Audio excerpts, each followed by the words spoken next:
Hi folks, so the questions we have in front of us here today, guys, are the Section 8 questions from 2015 DCG ordinary level paper. 4 questions on the page as always, and you do 3 of them. What we're going to do is we're going to work through each of them individually in this video, starting with A1, finishing with A4. So I'm going to zoom in on this one up here at the top left of the page, A1 starting off. Okay. So for question A1 here, guys, it says the 3D graphic below shows an image of a calculator. The plan and partially completed elevation and end view are also shown. So we've got the full plan done. The elevation is here, the end elevation is here. Part A, complete the elevation of the calculator. Part B, complete the end view of the calculator. Okay, so this is just a bit of orthographic projection based on your understanding of it. So what we're going to do is going to complete part A first, the elevation. So the elevation of the calculator will be projected. We can actually see it projected from the plan down here. So obviously we can see the calculator, it's kind of it has an inclination here, or it's twisted up, okay, at the back, obviously showing the screen, and that's this section here. So the screen has kind of been made for us. But what we have to do is we have to complete the rest of it where this button section would be, which is all down here. So I need to project up these points right here. So if I project that up to my elevation, and you have to remember we're looking at it in this direction here, so I would see all of this face here, and I would see technically, as I'm looking indirectly at it along here, I would see this face here as well. So that face there needs to also be projected up, and I will extend this out. And it's a case then of heavying in the information, heavying that bit there. As I previously said, I would see all of this face right here and this face here. Now I will have a bit of hidden detail, because at the edge here, I'm just thinking, would I have hidden detail? Sorry, I wouldn't. I was thinking there for a second that I'd have hidden detail where that edge lines up, but technically that's still all on the one face, so that actually wouldn't be an edge there. So that there, guys, is the elevation completed. Okay, nice and easy. Complete the elevation of the calculator. Now what we have to do is complete the end view of the calculator. I'd imagine this is where most of the marks are going to go. Just based on the angle, what we're essentially doing for the end view is we're looking at it from this direction here. So when we're looking at it from this direction here, would we see this face here? Yes, we would. We would also see all of this face. Whereas in this case, this face here at this side, we wouldn't see, which is at the back edge. So that's the hidden detail there. So what I'm going to do is I'm going to actually have to project across some various points. So bring this one across as well. Excuse me. And the others have already been projected across. So what I actually do is I'm going to rotate around this corner point here. Rotate all of these up until they're in their correct positions.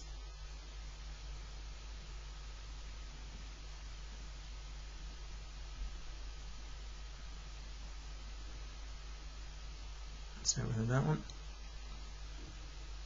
Finally this one. All the way out here. And there we have it.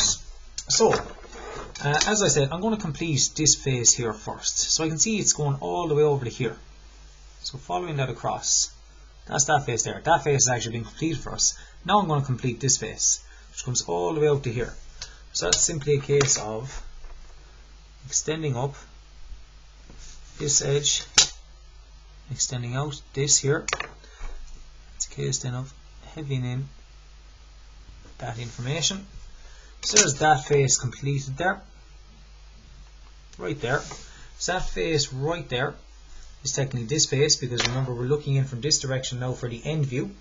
And then I've got this back face here, which is going to come all the way here. So this point here is really, really important. So follow that around. I rotated it. I need to find that up, because that's actually, I'm trying to find this point but on the opposite side. So you can see here we already have this one. It was rotated up to there. I'm trying to find it here on the opposite side, so follow that around. Make sure I get the right one, which is right here. And at that point right there, which is level with this one, that connects up to here. So there I kind of got the face of the calculator. Now I need to, the kind of inclination of the calculator. Now I need to get the screen. Okay, so to find the screen, they've already given us this edge. I need to find this one and this one. So I'll find this one. I rotate that around. Where that one rotated around, I need to project it up. So that actually is the bottom surface. And I can project this out then. I can heavy in as far as there. You can see that will come out to here. I'm going to extend this one out a little bit further. But I need to find this one here, right here. Now it probably is going to be parallel, so I could do a parallel line like that, but I want to be 100% accurate, so I'm just going to find that.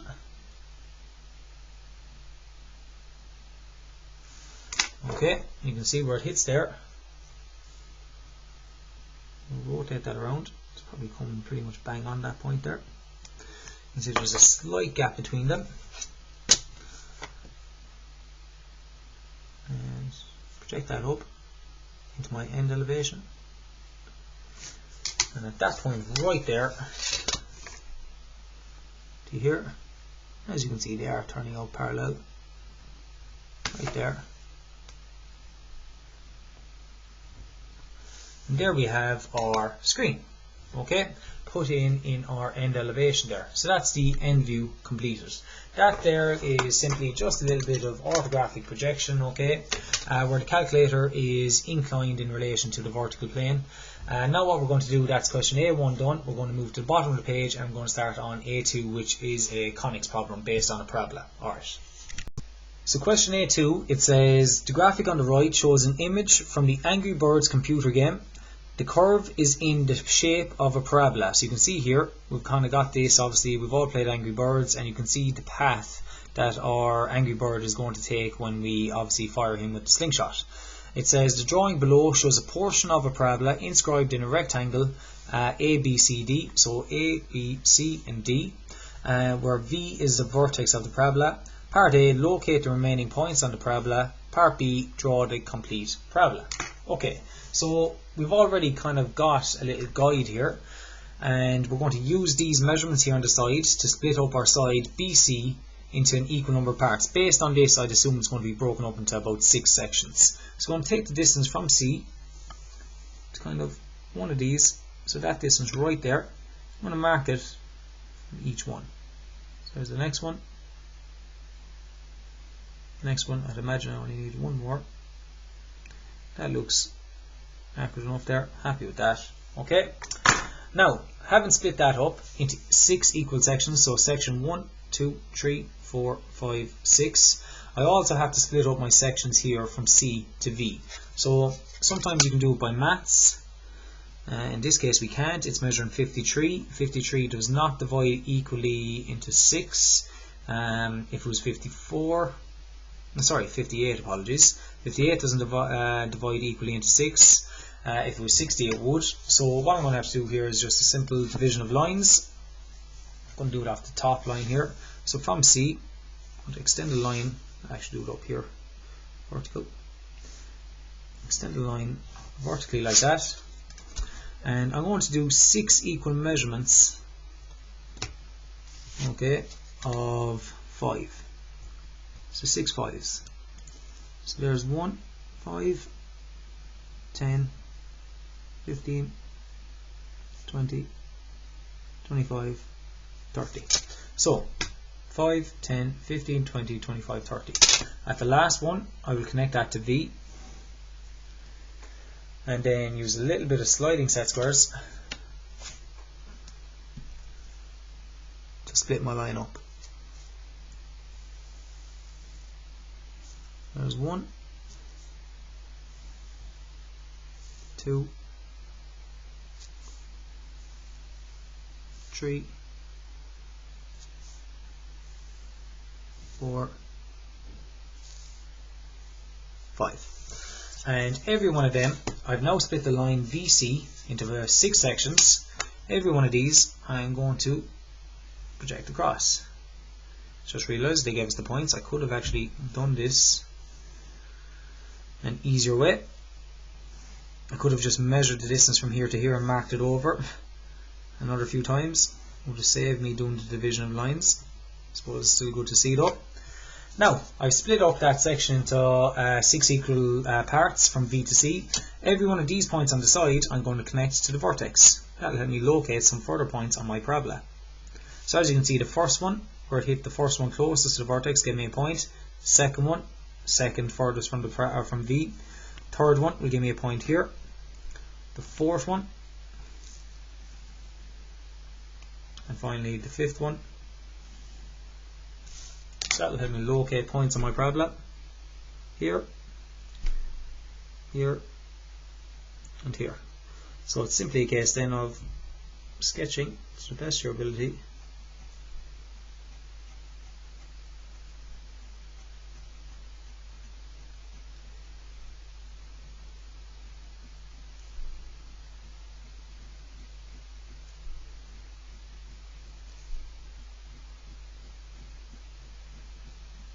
So there's our parabola.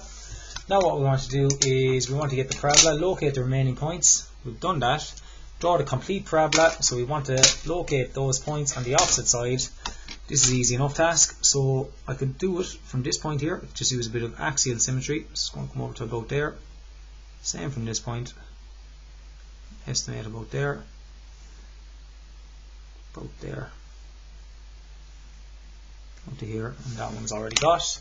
So using our compass, if we put it on the axis line, right in the middle, take the distance to here, mark it out, distance to here, mark it out, have to extend that one just a touch further, distance to here, mark it out, and finally here, mark it out. And just extend this one a little bit further, and you can see by using axial symmetry I've located a series of points on my parabola on the opposite side. So it's a case now, once again, I'm going to sketch it in ever so lightly at the start.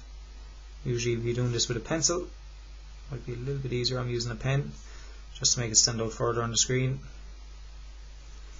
And then when I'm happy, just going over that. Usually you try and do it in one continuous path. If you're going to go over and back, kind of like I'm doing it, try and not to make it too scratchy. You can see where my pen goes off a little bit. So there we have it. Okay, parabola complete. That there, guys, is based on the topic of conics. Okay, nice little question to get if it comes up on the day of an exam. Now what we're going to do is move on to question A3 at the top right of the page. So question A3, guys, it says the 3D graphic below shows a widescreen plasma TV on a rectangular stand, so you can see it here, and the Simpsons are in the front of it. The drawing on the right shows the plan and partially completed perspective drawing of the TV.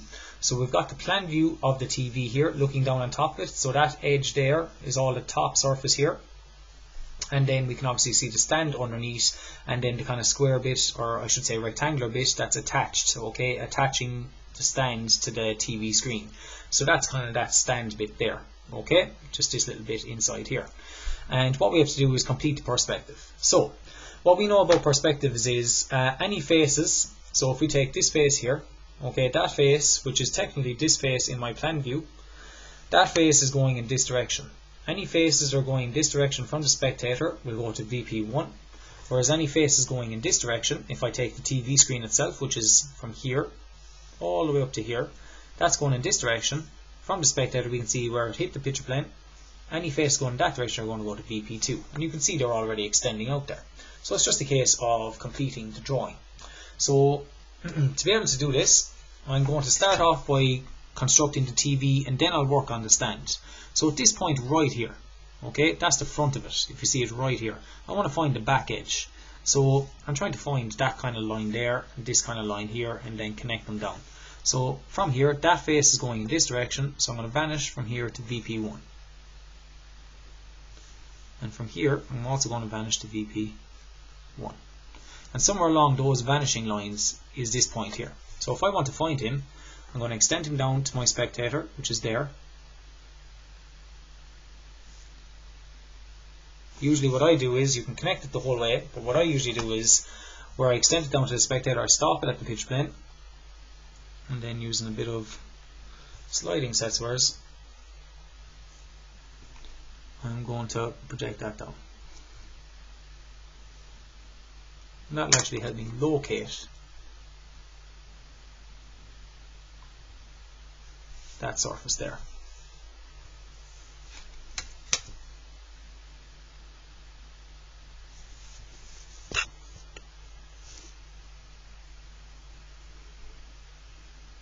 Okay, so as you can see, we're not actually going to see this top surface because this one here has gone back underneath. So that top surface is kind of inside there, so we won't see that.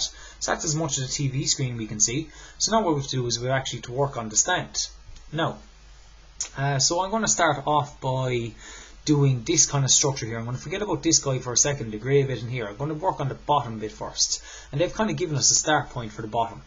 It's kind of down here, it's kind of hard to see there, but this little bit here, so from here to here and going along there like that and up like that. Okay, so to be able to complete that, I can see the start point of it here, so this kind of edge right there, which is this point here in my plan, follow it down, you can see they've given us this here. So the back edge here, which is there, I'm going to connect into my spectator where it hits my picture plane. I'm going to drop it down perpendicular to the picture plane, just be able to find it. I'll come all the way down there, and what's helpful about that is that's going to show me right in there. Well, it's hard to see, I am using a pen here, so it's probably not the best. That's going to show me how far that's going back, so I've kind of got that edge there now inside there. Now what I want to do is I've kind of got this face, I want to get this face here as far as there, and that's finishing back here. So same method, I want to find the point, project it to your spectator, extend it down to your picture plane, where it hits the picture plane, drop it down, and that's actually going to help me because you can see they're vanished already back there, so it's going to help me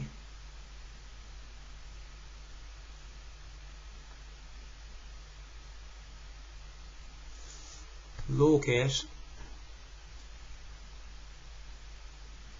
that portion of it there. Okay, so you can kind of see now we've got the side face, we've got the front face. Now we're going to work on this kind of grey section inside in here. So they've kind of given us this edge here where it connects to it already. So you can see it's starting here. So it's going to finish here. So that's important. Okay, I'm going to find the front of it first. So if I want to find it, extend that down to my spectator, where it hits the picture plane, project it down perpendicular.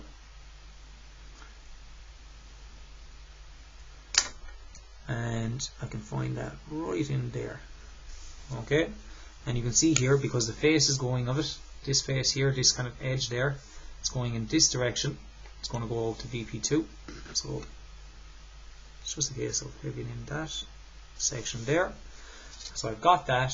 Now I want to find kind of where it finishes back here, so I want to see how far this bit goes back here, and finding that is going to finish right there. Just have to be able to work your way around the object.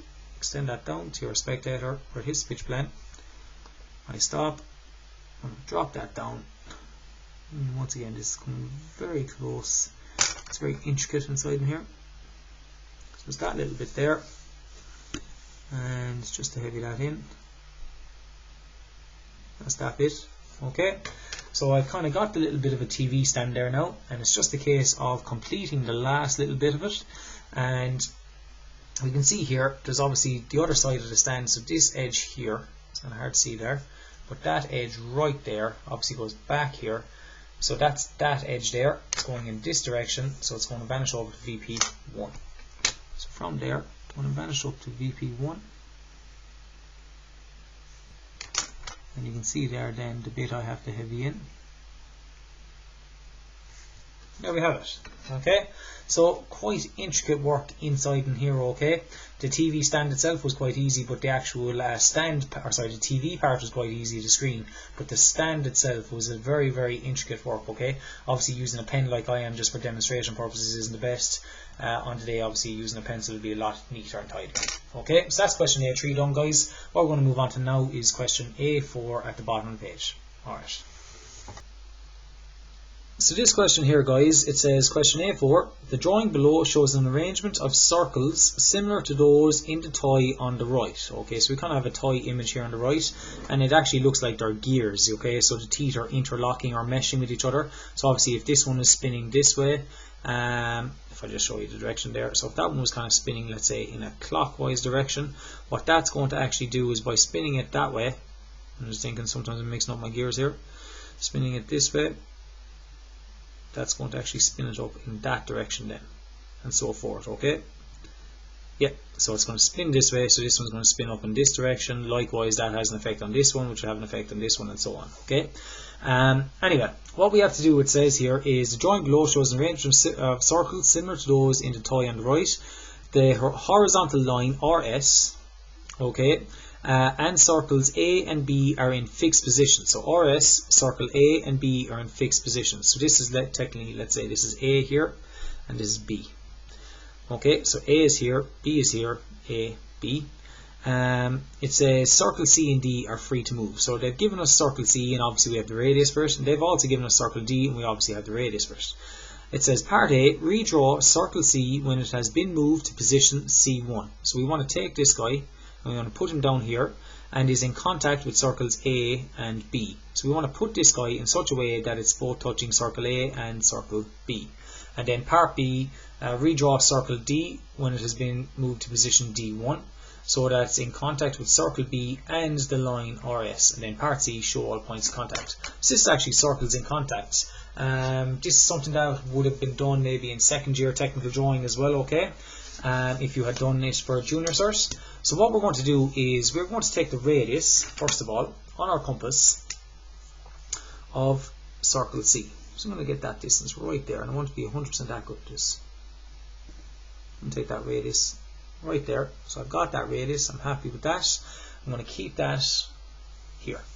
Okay?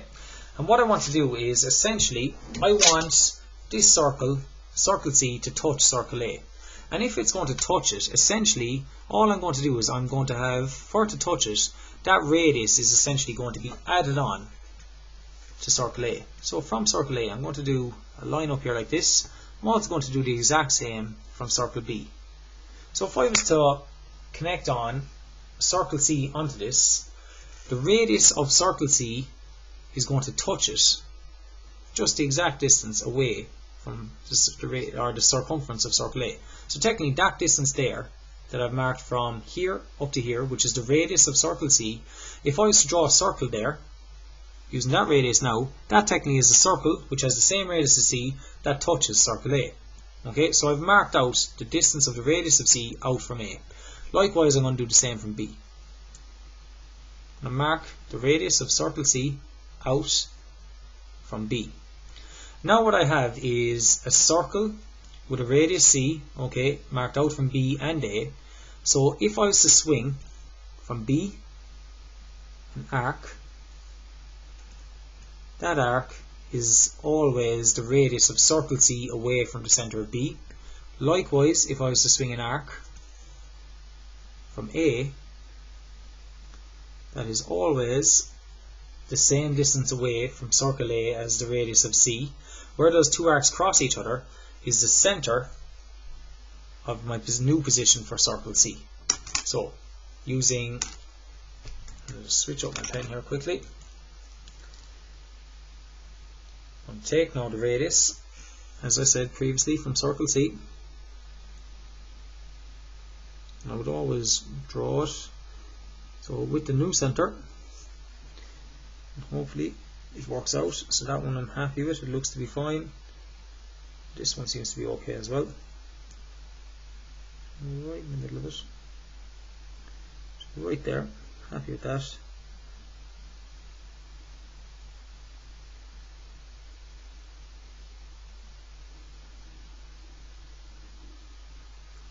Now I've drawn circle C in such a way that it is in contact with both A and B. Okay, so that's part A done. Likewise, we're going to use a similar method for the next part. Redraw circle D in its new position of D1 when it's in contact with B and the line RS. So, same method. I'm going to take the distance, and once again, just going to switch up. My reds are my kind of construction lines. I'm going to take the radius for D,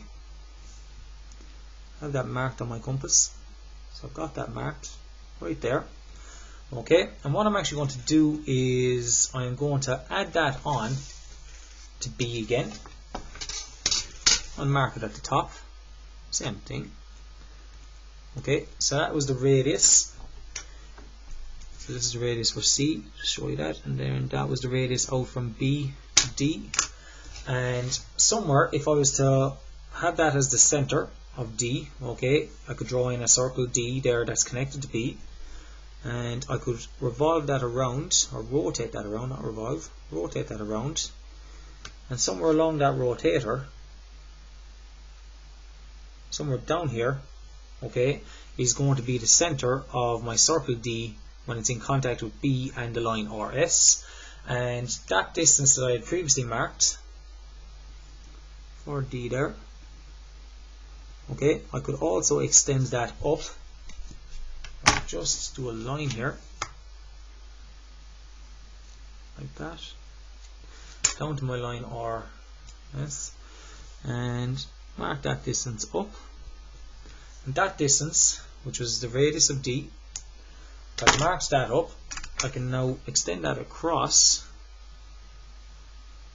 and where that cuts through my rotated D line about B, that gives me a center of a circle, radius D, that would be in contact with both circle B and the line RS. So once again, I'm going to take that distance. So I'd always check it. So that seems to touch it there. And does it touch down here? Yeah, it does. So I'm happy with that.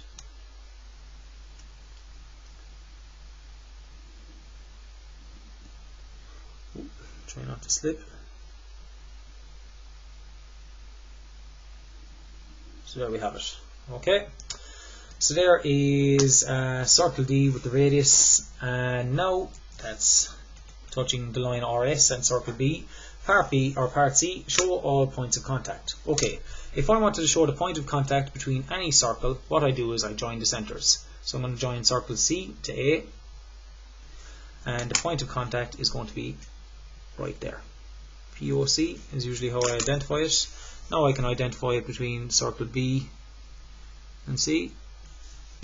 Once again, circle around it, POC. You don't have to put circles, I'm just identifying it for the purpose of the video.